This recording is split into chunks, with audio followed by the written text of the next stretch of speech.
Bueno, vamos ahora para la última charla a un invitado de honor de parte de la Sociedad Uruguaya de Pediatría, el doctor Gustavo Dufort, que va a hablar de anemia en pediatría. El doctor fue profesor adjunto de la Clínica Pediátrica, especialista en hematología y oncología pediátrica. Bueno, un placer recibirte. Gracias. ¿Querés que hable?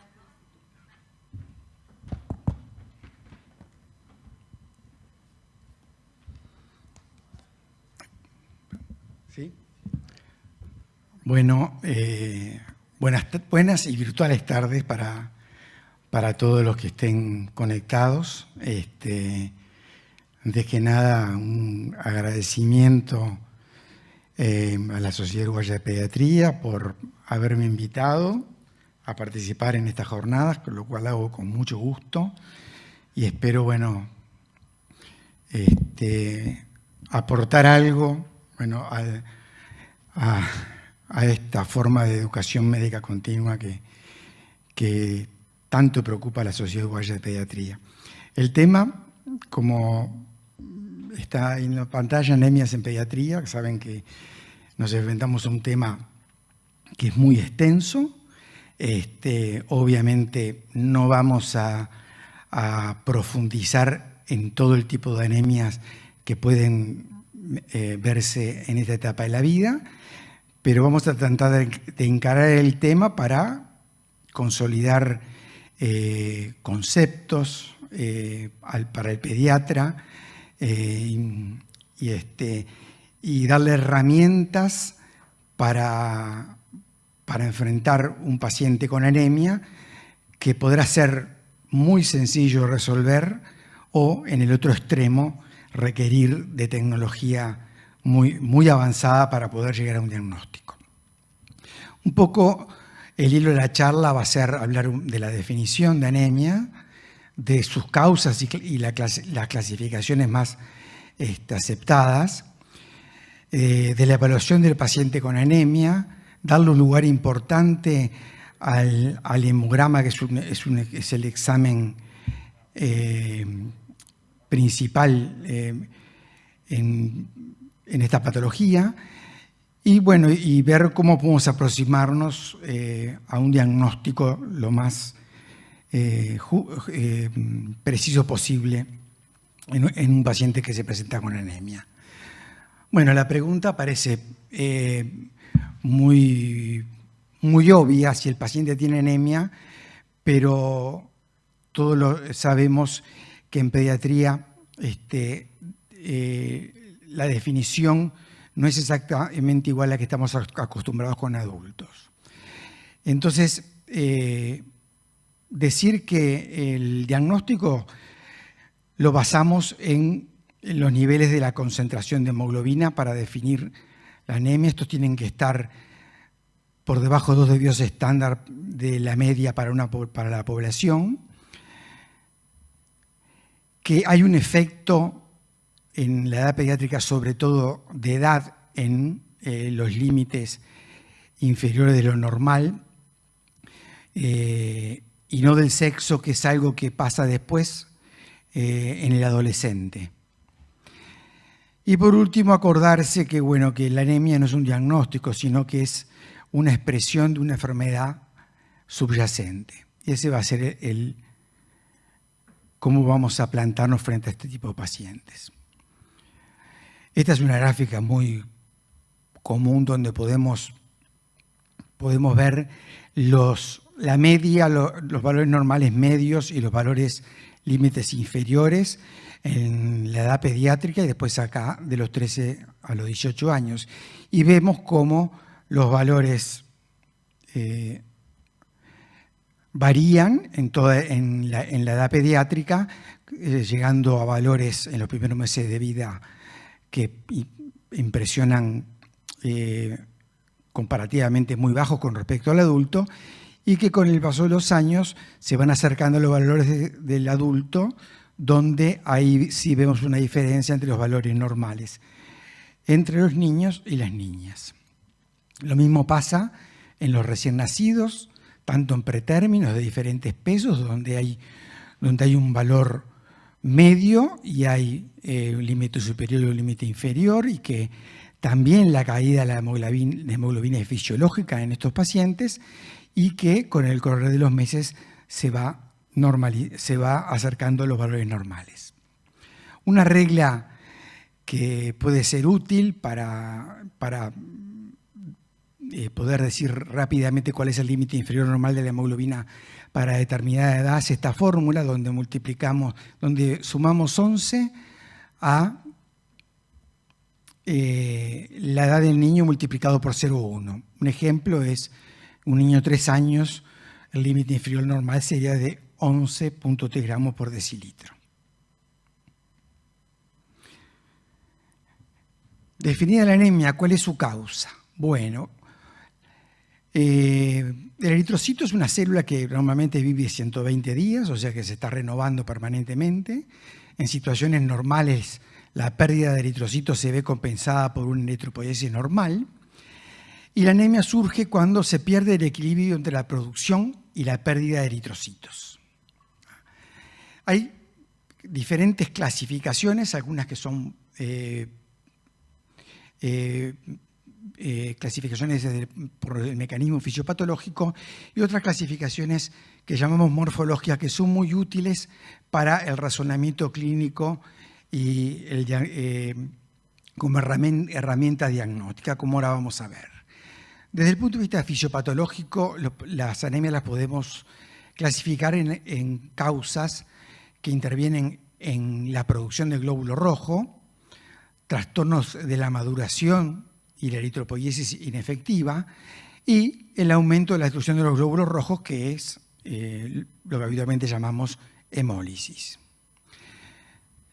Dentro de la clasificación fisiológica, los trastornos de la producción del glóbulo rojo, acá vemos aquellas causas que englobamos dentro del fallo medular, donde están las aplasias medulares, que pueden ser congénitas o adquiridas, y que pueden comprometer a todas las series hematológicas o pueden comprometer aisladamente a la serie roja, y esa es la aplasia pura de la serie roja, que puede ser la enfermedad de Blackfan-Diamond o puede ser la eritroblastopenia transitoria del niño. La sustitución medular, cuando la médula está sustituida por enfermedades neoplásicas o por errores innatos de metabolismo, como en la osteopetrosis, y aquellas situaciones en que la anemia es consecuencia de una disminución de la producción de eritropoyetina, como se ve en la enfermedad renal crónica, el hipotiroidismo, la inflamación crónica o la desnutrición. Y por otro lado, los trastornos de la maduración y eritropoiesis inefectiva, aquí vemos un grupo importante de anemias. Acuérdense que el citoplasma del glóbulo rojo es la hemoglobina y que la hemoglobina requiere de las cadenas globínicas y del grupo M, donde interviene el hierro. Entonces, las alteraciones del hierro y de las globinas, que son los síndromes talasémicos, son las principales trastornos de la maduración citoplasmática del glóbulo rojo. Cuando la maduración puede afectar la maduración nuclear en el déficit de vitamina B12 o de ácido fólico, y existen patologías poco frecuentes en el niño, como son las diseritropoiesis, que hay algunas congénitas por mutaciones genéticas y otras que pueden ser adquiridas en el curso de la vida.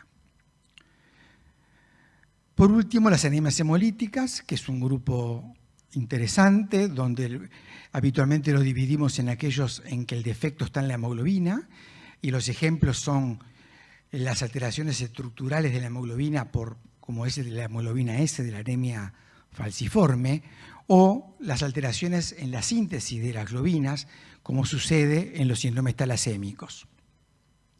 Los defectos en la membrana del glóbulo rojo, ejemplo clásico, la esferocitosis hereditaria, o los defectos en el metabolismo del glóbulo rojo por alteraciones enzimáticas, o algunas alteraciones de la membrana adquiridas, como la hemoglobina paroxística nocturna, anemias que las clasificamos generalmente como anemias hemolíticas corpusculares, porque el defecto está en el glóbulo rojo. mientras otras causas son aquellas mediadas por anticuerpos, que son las anemias hemolíticas autoinmunes, aquellas que son consecuencias de injuria mecánica del glóbulo rojo, como las que vemos en las microangiopatías, injuria térmica del glóbulo rojo del gran quemado, injuria inducida por agentes infecciosos, como puede ser la malaria. Y estas son las anemias que las clasificamos como anemias hemolíticas extracorpusculares. Vayamos entonces a esta clasificación morfológica, que es la que más creo que nos va a ser más útil en la práctica y en la cual requerimos de la información que nos va a dar el hemograma, y se basa en lo que llamamos el BCM, que es el volumen corpuscular medio, o sea, el tamaño del glóbulo rojo. Y acá volvemos de nuevo a una tabla clásica donde nos podemos objetivar cómo el tamaño del glóbulo rojo también en la edad pediátrica es variable, y el niño cuando nace tiene glóbulos rojos más grandes, donde los límites son mayores, y por momentos hay etapas de la vida donde tiene volumen corpuscular medio con valores bajos, que en adultos podrían significar una microcitosis, pero que no es así en el niño, y que recién después, en la adolescencia, es que se alcanzan los valores iguales a los del adulto. Y esto es importante porque el límite inferior del volumen corpuscular medio es lo que va a definir la clasificación morfológica de las anemias. ¿Cómo podemos calcular una regla útil? Bueno, simplemente agregando a 70 la edad en años del niño. Entonces acá tenemos las posibilidades de que la anemia, cuando está por debajo de 2 desvíos estándar, es microcítica, cuando está entre más o menos 2 desvíos estándar es normocítica, y cuando está por encima de 2 desvíos estándar la clasificamos como macrocítica. Esto nos permite poder diagnosticar de que frente a una anemia microcítica las posibilidades son limitadas, y sabemos que la más importante y la más frecuente es la deficiencia de hierro, pero puede haber diagnósticos diferenciales como los síndromes talasémicos, puede haber la intoxicación por plomo ser una causa de una anemia microcítica, también la inflamación crónica a largo plazo determina anemias microcíticas, y el grupo de anemias sideroblásticas, que son patologías raras, pero que también se presentan con volúmenes corpusculares medios bajos. Por último, otras también patologías raras como son las hemoglobinas inestables. Las anemias macrocíticas, por el volumen corpuscular por encima de 2 desvíos estándar, las dividimos en 2 tipos: aquellas que llamamos megaloblásticas, que son las que son consecuencia de la deficiencia de vitamina B12 o ácido fólico, que también sabemos que son poco frecuentes en la edad pediátrica, pero cada vez las tenemos que pensar más en ellas, teniendo en cuenta muchas veces dietas carentes de estos principios inmediatos que son fundamentales, con dietas incluso de las madres, que pueden determinar deficiencia de vitamina B12 o ácido fólico en el niño. Y las anemias macrocíticas, que no son megaloblásticas, que cuando hay una macrocitosis siempre hay que pensar que hay una médula enferma, hay un estrés hematológico, y ahí se engloban patologías complejas como la anemia plásica, anemia de Fanconi, aplasia pura de la serie roja, anemia de eritropoyéticas, hipotiroidismo, enfermedad hepática. Por último, las anemias nomocíticas, que son las que engloban el mayor número de causas. Bueno, por supuesto, la hemorragia como causa de anemia, la infección, que es la segunda causa de anemia más frecuente en todas las etapas de la vida, las anemias hemolíticas congénitas o adquiridas, el hiperesprenismo, la enfermedad renal crónica. Es una variedad que se manifiestan como anemias normocíticas. Vayamos entonces a cómo evaluar un paciente que nos presenta con anemia. Concepto, ¿no? Primero, que la anemia es solamente un signo patológico y que no es un diagnóstico. Detrás de esa anemia debemos buscar una causa y hacer un diagnóstico. Como siempre, la historia clínica da herramientas que son imprescindibles y que debemos agarrarnos de ellos para poder manejar un tema tan extenso con tantas posibilidades, ¿no? La edad, ya hablaremos de la edad un poco más ampliamente, pero sabemos que da información muy importante. Acá hay un ejemplo, como sabemos que el déficit de hierro es la causa más frecuente de anemia en la edad pediátrica, pero es excepcional en un niño menor de 6 meses, por lo cual no es clínico, salvo excepciones, plantearlo en esta etapa de la vida. El sexo, es más frecuente la anemia en el sexo femenino, probablemente porque el adolescente tenga mayor incidencia de déficit de hierro y eso aumenta la probabilidad de anemia. Hay patologías que están ligadas al X, por ejemplo, es un ejemplo el déficit de glucosa cefalotosirogenasa, que es excepcional en nuestro medio, pero está ligada al X, este defecto. La raza, sí sabemos que la anemia falciforme se ve sobre todo en descendientes afroamericanos, las alfa-talasemias en asiáticos y la beta-talasemia en los blancos. La etnia también es importante. Nosotros que tenemos una población de origen mediterráneo sabemos que los síndromes talasémicos son más frecuentes en aquellos que vienen de esas etnias. Los antecedentes perinatales, sobre todo la ictericia, que puede haber correspondido a un conflicto de grupo sanguíneo o conflicto RH, o puede ser consecuencia de una prematurez o de patologías graves que el paciente requiere expoliación de sangre para estudios, etc. Es importante conocer lo que pasó en esa etapa de la vida. La dieta, porque nos lleva sobre todo a los déficits de hierro, vitamina B12, ácido fólico, interrogar la pica y la geofagia, que son característicos y diagnósticos del déficit de hierro. Sabemos que hay drogas que pueden determinar crisis hemolíticas como los oxidantes o pueden determinar eritroplastopeñas transitorias como la comitoína o sangrado como el ácido acetilsalicílico, cosas importantes de la historia clínica. Las infecciones como causa principal de anemia en muchas etapas de la vida, y la historia familiar de litiasis, esplenomegalia, esplenectomía, que nos orienta a anemias congénitas, anemias hemolíticas congénitas hereditarias. El examen físico también es de gran importancia porque nos puede aportar datos que nos pueden llevar fácilmente a un diagnóstico o nos pueden mostrar también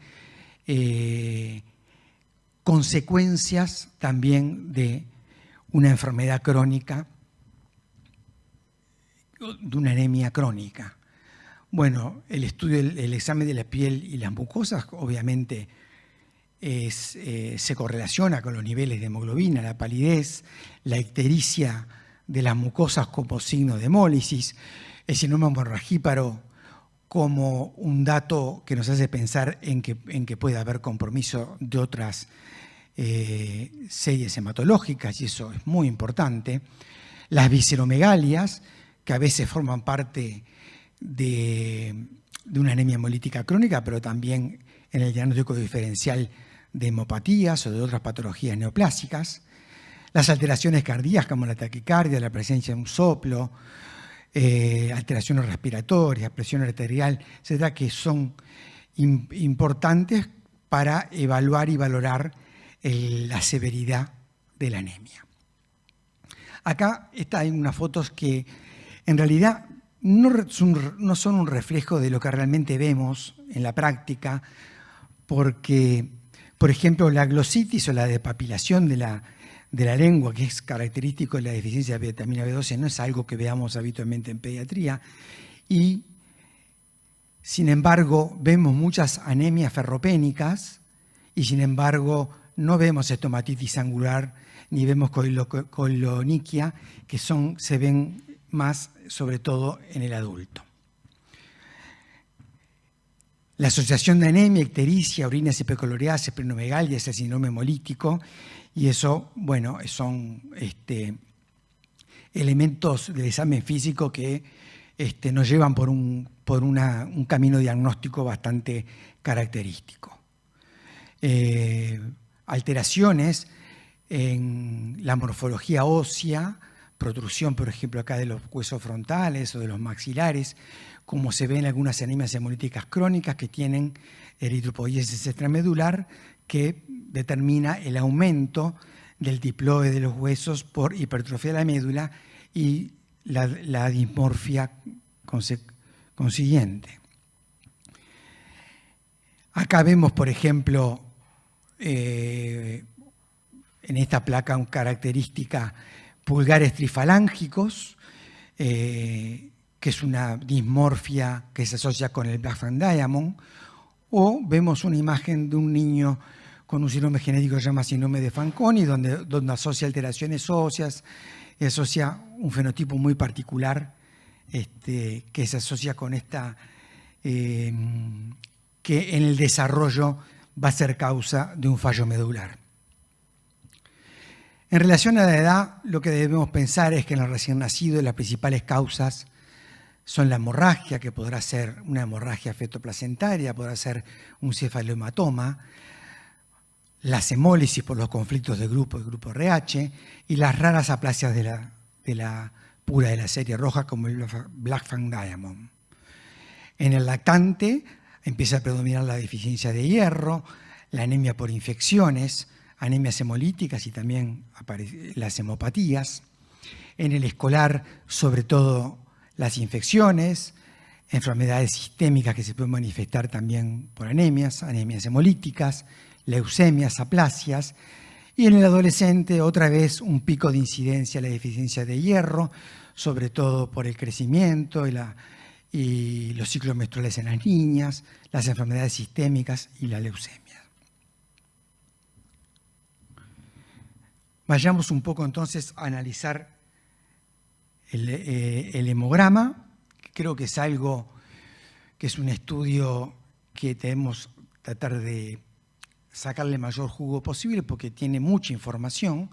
Recordar que es el test más común que se realiza en la medicina, que se realiza desde los años 1960, que hoy por hoy es un estudio completamente automatizado y que, como comentario, solamente el 10% de los hemogramas requieren ser revisados manualmente por un técnico, por un especialista, porque si no la información es muy precisa y reproducible y no requiere el ojo humano para confirmarla.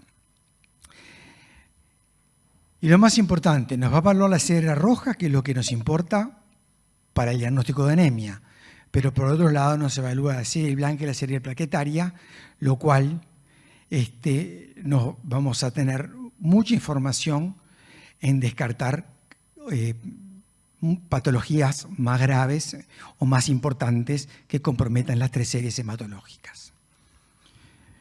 El contador hematológico va a contar los glóbulos rojos, va a dosificar la hemoglobina, va a medir el hematocrito, nos va a mostrar los índices hematimétricos, dentro de los cuales se encuentra el volumen corpuscular medio.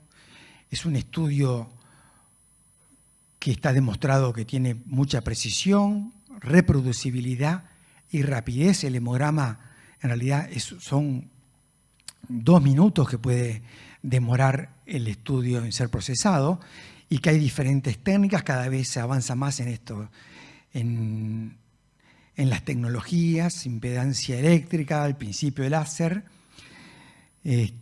técnicas cada vez más que nos permiten tener datos más precisos. Esto es un ejemplo como Un contador hematológico puede, a través de la creación de histogramas, nos puede, por ejemplo, comparar perfiles que nos diferencian un hemograma normal de una deficiencia de hierro o de un rasgo talasémico, en base, bueno, al volumen corpuscular, al ancho de distribución eritrocitaria, a la concentración de hemoglobina corpuscular media. O sea, es un aporte sofisticado que debemos tratar de sacarle provecho más posible. Incluso actualmente los contadores más modernos nos pueden contar los reticulocitos. Que eso es una cosa que siempre ha quedado como aparte del hemograma, y ahora vamos a ver el valor que tiene los reticulocitos. Sabemos que son un reflejo directo de la tasa de la producción de glóbulos rojos, ¿ah? O, visto de otra manera, el reflejo indirecto de la tasa de destrucción de los glóbulos rojos. O sea, cuando hay más destrucción, hay aumento de los reticulocitos. Y lo que nos interesa siempre es el valor absoluto que se realiza en relación al porcentaje de glóbulos rojos. Nosotros lo que hasta ahora usamos, bueno, es la coloración del azul decrecido brillante que permite detectar en el glóbulo rojo restos de ADN, o sea que el reticulocito es el glóbulo rojo, el precursor previo inmediato al glóbulo rojo que todavía mantiene restos de ADN que se pueden colorear y nos permite contarlos en relación a la cantidad de glóbulos rojos.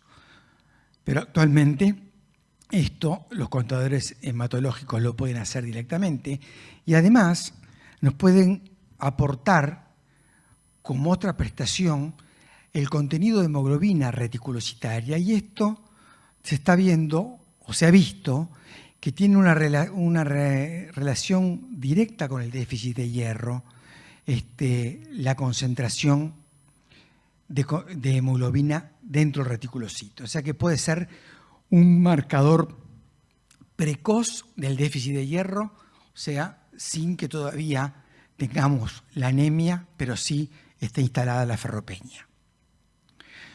Bueno, lo que vemos al microscopio muchas veces es algo que ya extrapolamos de los resultados del hemograma, pero en otros casos puede ser diagnóstico revisar una lámina periférica, porque los esferocitos, aunque no son patognomónicos de una esferocitosis hereditaria, sí se ven prácticamente en la mayoría de las anemias hemolíticas. Los esquistocitos son de enorme valor para cuando queremos hacer el diagnóstico de un síndrome urémico hemolítico. Los drepanocitos, que son los glóbulos rojos falciformados, ¿no? Característicos de la anemia falciforme, la presencia de eritroblastos, que en realidad los eritroblastos en el hemograma, como tienen núcleos, se contabilizan como células nucleadas. Esto es importante saberlo, porque a veces el porcentaje de eritroblastos puede ser muy alto y debe después ser necesario descontarlo del número de glóbulos blancos. Bueno, pueden hacerse diagnóstico de parásitos dentro del glóbulo rojo en una lámina, o pueden, ¿por qué no?, despistar la presencia de blastos, que a veces la anemia puede ser la única manifestación de una leucemia.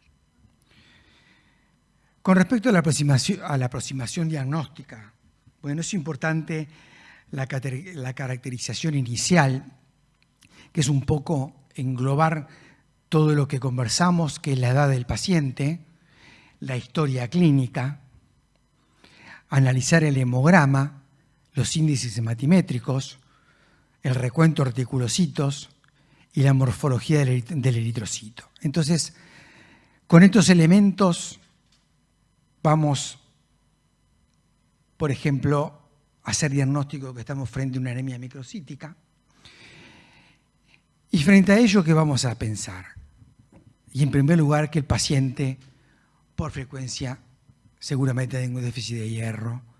Y en segundo lugar, lo más probable es que tenga un déficit de hierro. Y en tercer lugar, también seguramente tiene un déficit de hierro. O sea, cuando tenemos una anemia microcítica en un niño que está en esa etapa de la vida, que es la primera infancia, tiene una anemia microcítica, seguro tiene un déficit de hierro. Pues veremos cuál es, desde el punto de vista etiopatogénico, si fue el aporte, si fue la pérdida, etc. Pero no dudar en ese sentido. El diagnóstico diferencial siempre es el rasgo talasémico o la inflamación crónica. Esas son las causas de anemia microcítica.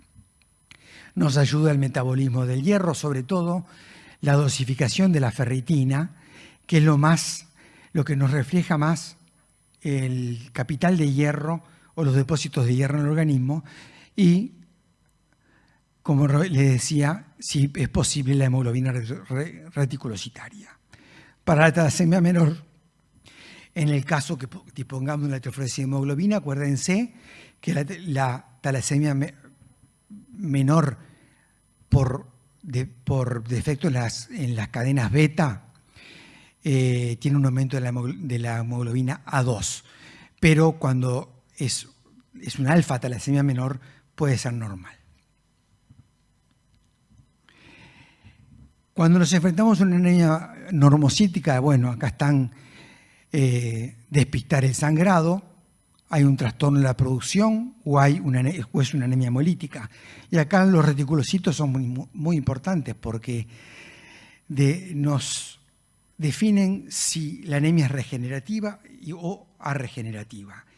Y esto nos ayuda muchísimo a pensar cómo seguir con este enfermo en la etapa diagnóstica. Y frente a una anemia normocítica arregenerativa, o sea que los reticulocitos son menores de 50.000 o pueden ser incluso 0, ahí estamos frente a una neoplasia pura de la serie roja, una eritroblastopenia transitoria, una sustitución medular, una infección, obviamente está dentro de un contexto de infección, u otras posibilidades. Y ahí es donde puede ser necesario un mielograma, una biopsia de médula ósea o estudios citogenéticos y moleculares para avanzar en el diagnóstico. Cuando la anemia es normocítica regenerativa, es una anemia hemolítica y los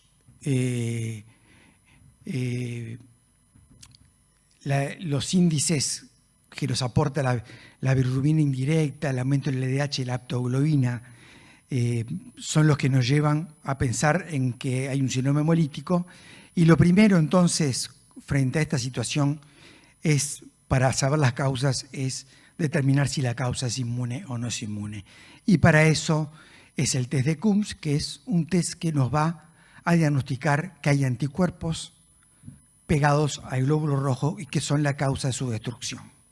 O sea, si el test de Coombs es positivo, podemos decir que estamos frente a una anemia hemolítica autoinmune.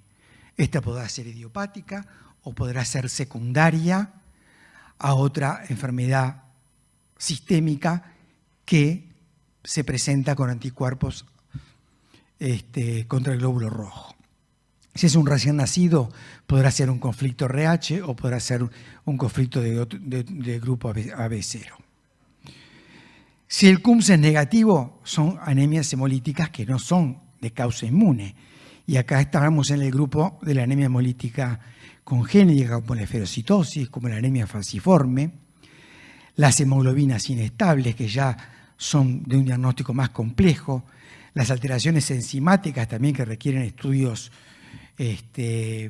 más moleculares, el síndrome urémico hemolítico, que es una anemia hemolítica no de causa inmune, y aquí necesitaremos que nos ayuden otros estudios como la resistencia osmótica eritrocitaria para el diagnóstico de esferocitosis hereditaria o la electroforesis de hemoglobina para diagnosticar, por ejemplo, una hemoglobina S o otro tipo de hemoglobinopatía.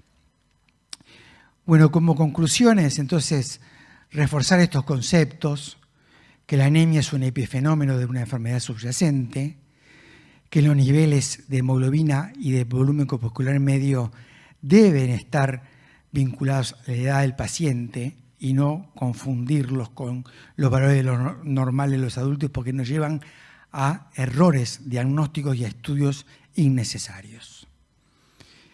Recordar las nuevas prestaciones del hemograma, la importancia del volumen corpuscular medio para la clasificación morfológica de las anemias y de los reticulocitos en el algoritmo de estudio de estos pacientes,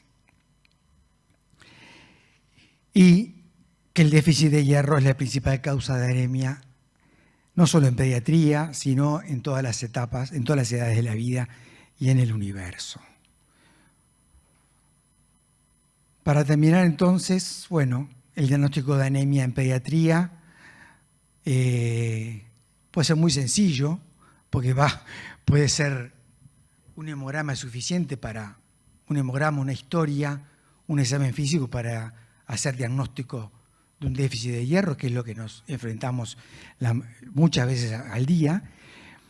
Pero el hemograma puede no ser suficiente y el camino puede ser largo y en algunos casos llegar a necesitar la secuenciación genética para hacer diagnósticos de anemias de causas de mutaciones que solo pueden ser diagnosticadas por estudios moleculares de nueva generación.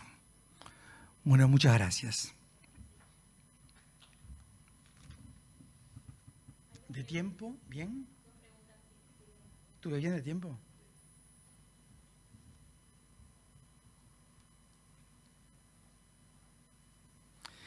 Bueno, la primera pregunta es ¿cuál es la dosis en gotas kilo de los suplementos de hierro que hay en el mercado para los lactantes sanos de 4 a 24 meses? Bueno, de esta pregunta, agradezco la pregunta porque creo que es muy importante. Primero, la dosis no es gotas kilo. En pediatría y en medicina las dosis son miligramos kilo, ¿tá? Entonces lo más importante es saber el preparado que tenemos, cuál es la concentración, cuántos miligramos tiene por mililitro, y sabemos que un mililitro son 20 gotas. ¿Ah? Entonces,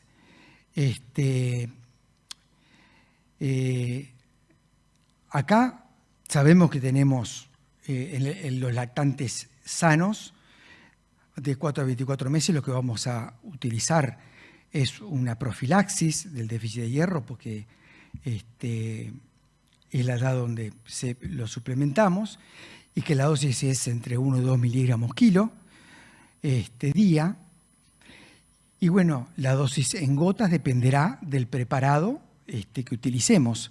Sigue siendo el preparado recomendado como mejor el sulfato ferroso, aunque sabemos que los pediatras que a veces la tolerancia no es la mejor. Y hay otros preparados como el polimaltosa u otros también, lo que sí tener en cuenta que las concentraciones son diferentes, por lo tanto la cantidad de gotas va a ser variable.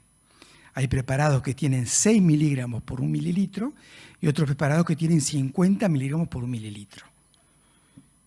Para la profilaxis, como las dosis son bajas, pueden usarse lo que sea, el que pediatra tenga más confianza en su manejo. ¿Qué opina del screening de hemoglobina a los 8 o 12 meses en bebés sin anemia clínica, bien alimentados y bien suplementados?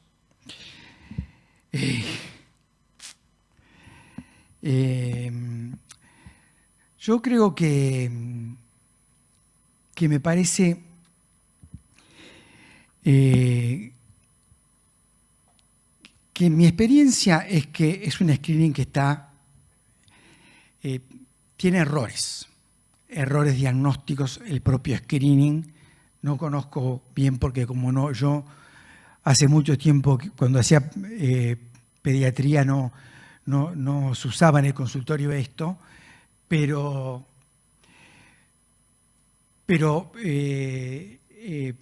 me ha pasado muchas veces de al repetir el hemograma no constatarse los valores que se vieron en el consultorio.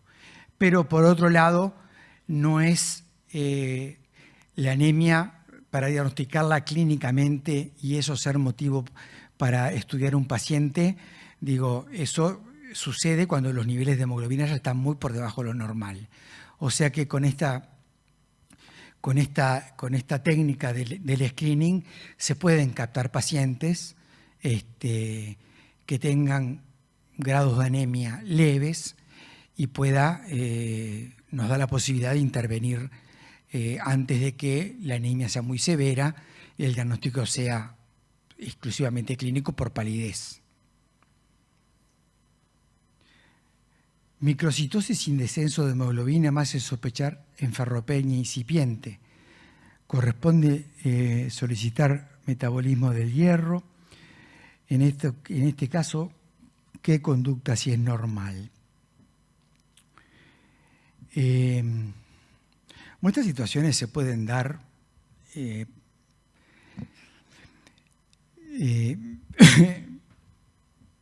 repente no son muy frecuentes, pero bueno, la microcitosis generalmente en el déficit de hierro siempre está asociada a una disminución en los niveles de hemoglobina. Ahora, la microcitosis con niveles de hemoglobina normales puede ser consecuencia de un rasgo talasémico, que a veces, ustedes saben que la anemia que determina un rasgo talasémico puede ser muy leve o a veces indetectable, ¿no? Entonces ahí, en ese caso,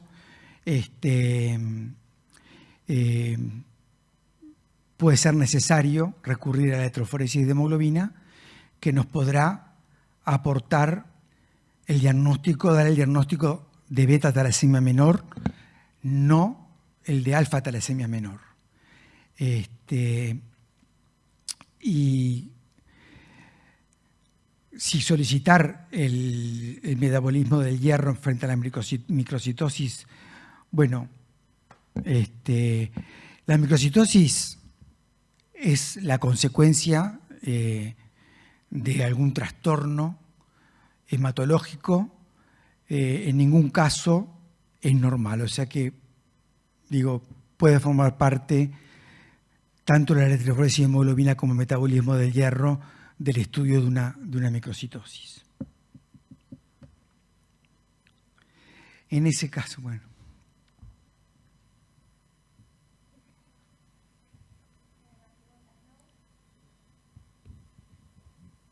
Gustavo. En ese caso, ¿qué conducta si es normal? Bueno, acá me faltó esa última parte de la pregunta. Una microcitosis, si todo es normal, puede corresponder a un rasgo alfa talasémico que no altera la electroforesis de hemoglobina. Si se justifica estudiarlo, no sé, porque solamente en ese caso es posible mediante estudios moleculares de un costo que no sé si se justifica, porque si el paciente no tiene anemia y solo microcitosis, capaz que uno puede manejarse con esa hipótesis diagnóstica y punto. Muy bien, muchas gracias. La verdad que demostraste ser el pediatra de siempre, aparte del hematólogo, y eso es sin palabras. Muchas gracias, Gustavo.